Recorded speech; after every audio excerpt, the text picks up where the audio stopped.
اس لیے رفیقان محترم آپ یہ 4 خوبیاں اپنے اندر پیدا کیجئے، انشاءاللہ یہاں بھی کامیاب رہیں گے اور وہاں بھی کامیاب رہیں گے۔ اب نوجوانوں کو یہ پیغام، اس وقت دنیا کی سب سے بہترین قوم کا نام کیا ہے؟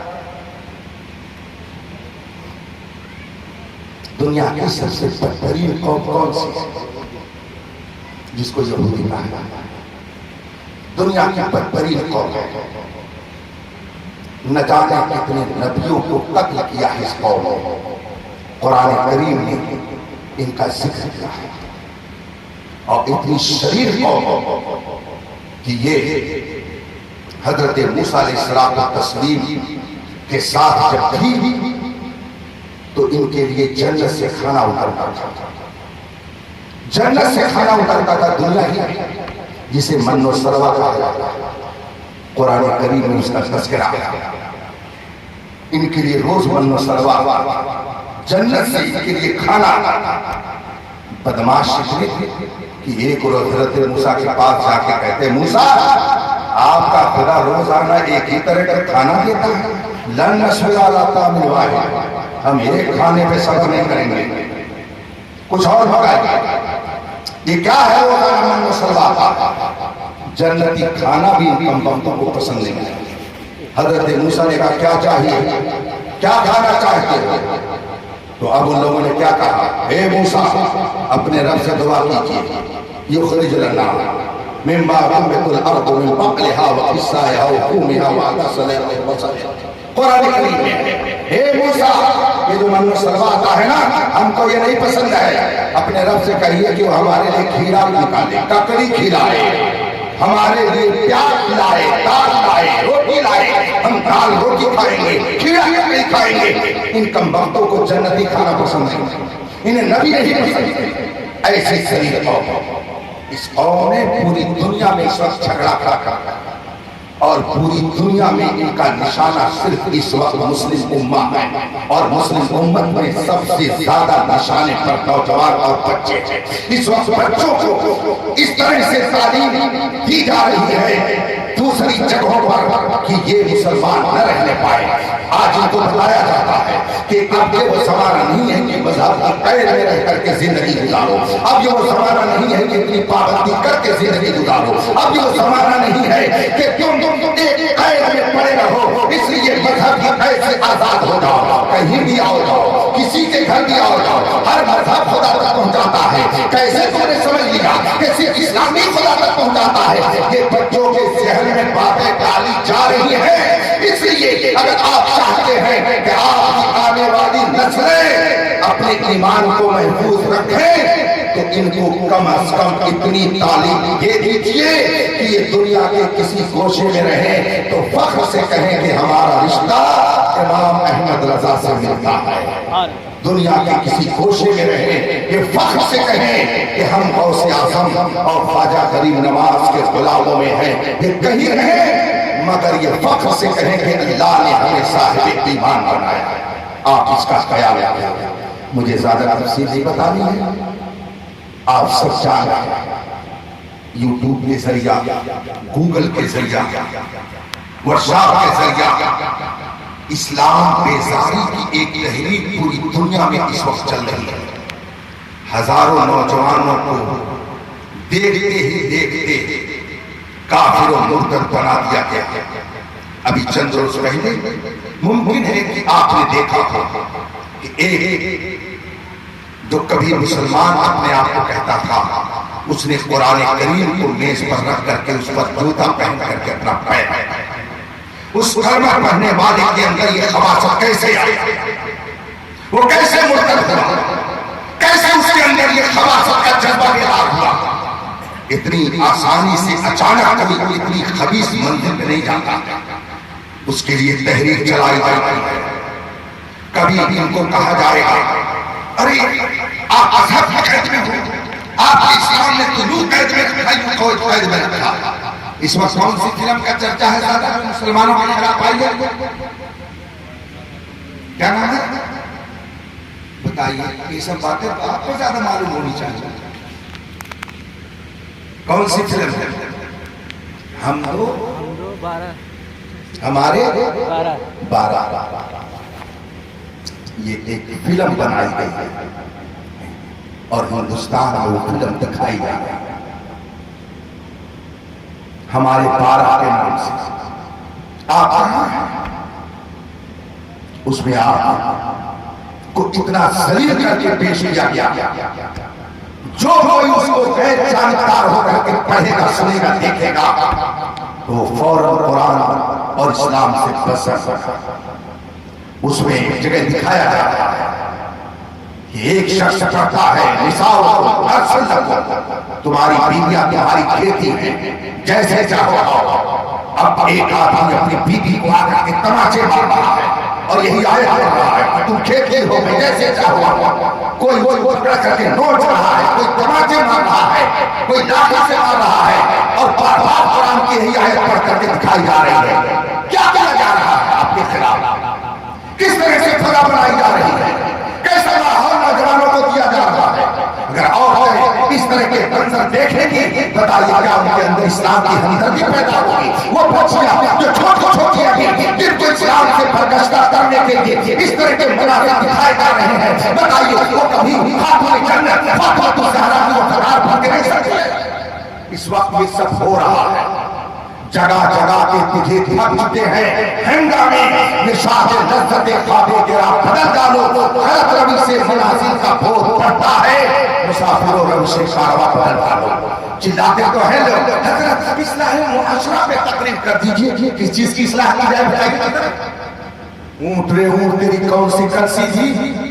اگر ان سے کہا جائے بیٹے اگر تم جوان ہو، تم اگر ڈاکٹر ہو گئے ہو، انجینئر ہو گئے ہو، پروفیسر ہو گئے ہو، لائر ہو گئے ہو، سرکاری سروینٹ ہو گئے ہو، تو دیکھو کسی بیٹی کو تم اس طرح پریشان مت کرنا کہ اس سے جہیز کا مطالبہ کرو اور کوئی فرمائش اس کے سامنے نہ کرنا.